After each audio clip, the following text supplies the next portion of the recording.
Көлдүн тунук көз жашы тамчылап. Улуу кыргыз экенибизди көргөзөлүк эми. Мен Самат, кыргызмын. Мен ушул жарыштын өтүүсүнө каршымын. Патриоттук музыка коюп алып, патриоттук сөздөрдү сүйлөп, эл алдында ашынган мекенчил адам болуп чыга келген Самат Кушбек эсиңиздерде болсо керек. Ысык-көлдө өтө турган Формула 1 суу үстүндөгү жарышка караманча каршы чыгып, атүгүр бул темага үй бүлөсүндө аралаштырып, балдарынан өйдө сүйлөтүп, элдин сезими менен ойногон эле. Мен эсептейм 31-июлда 2-августка чейин кутурма жарыш өтөт деп атат. Балдар ушинтип көлгө чыгып атса, тигил жакта айланайын, бирин сүзүп, бири тоң коюп, оң коюп. Ысык-көлдө Формула 1 суу үстүндөгү жарыш экологияны булгайт. Ай уй, токтоткула эле, токтоткула. Тиги көкмээлер көлүбүздү жок кылышат деп айгай салып, көлгө миңдеген тонна уу төгүлөт. Балыктардын баары кырылып жок болот деп тамагы айрылганча кыйкыганын билесизби? Эштерге гана арналат да.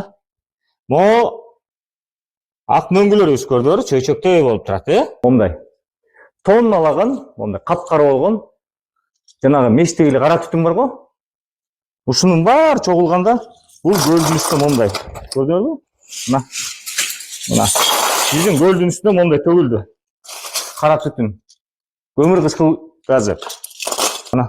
Карабаш, көк көлүбүз эмне болуп калды? Көк көлүбүз ушундай болуп калат. Алар башыңарды айландырып атпай, ой эми 20 эле келет экен кайык деп силер глобалдуу ойлоңуздар да.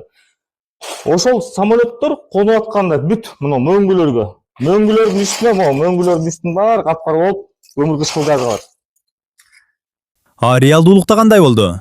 Самат Кушбек кыйрып өкүргөндөй скутерлерден тонналап уу төгүлгөнүн бир жан көрдүбү? Эч ким көргөн жок. Тескерисинче Формула 1 жарыш аяктагандан кийин Ысык-көлдүн жээгинде эс алуучулар кадимкидей сууга түшүп, көл өзүнүн тунук көрүнүшүн сактап турду. Коноктору да көлгө түшүп жашап жүрүшөт. А сууну караңыздар. Көлүбүз таптаза. Көлүбүздө керек болсо бутубуздун тырмактарына чейин көрүнүп турат.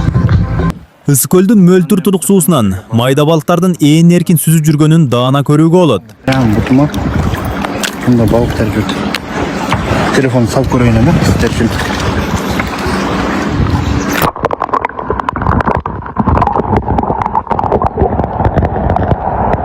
Самат Кушбек алдын ала катастрофалык сценарийлерди сүрөттөп, бири-бирин сүзгөн скутерлер, көлгө май төгүлгөн кырсыктар болот дегендей кооптонууларды айтып, элди чоочутучат эле.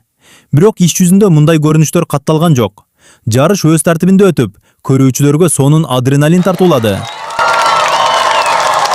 Билесизби эмнеге Самат Кушбек Формула 1 жарышына каршы чыкканын? Себеби ал патриот көрүнүш болуп, менин же сиздин келечектеги жашообуз үчүн эмес, жеке өзүнүн кызыксыздыгын көздөгөн. Ал соц тармактардан резонанс жасап, ошону Европага же Америкага көрсөтүп, мен Кыргызстан үчүн күйүп чыксам, мени куугунтуктап жатышат деп билдирүү кылып, Европадан туруктуу жашоого уруксат алуу, болбосо Америкага кирип бозгун статусун алууну максат кылган.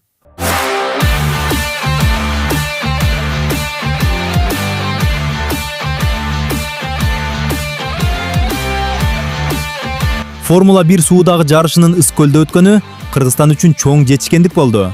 Бул иш-чара өлкөбүздүн атын дүйнөгө дагы бир жолу таанытып, туристтик мүмкүнчүлүктөрүн кеңири көрсөттү. Эң негизгиси жарыштан кийин коомчулук экологиялык нормалар сакталганына өз көзү менен күбө болду. Көпчүлүк алдын ала айтылган кооптонуулар ырасталбай, Ысык-көл өзүнүн тунук көркүн сактап калды. Бул эл аралык деңгээлдеги иш-чараларды экологиялык талаптарды сактоо менен өткөрүүгө болоорун көрсөткөн жакшы мисал болду.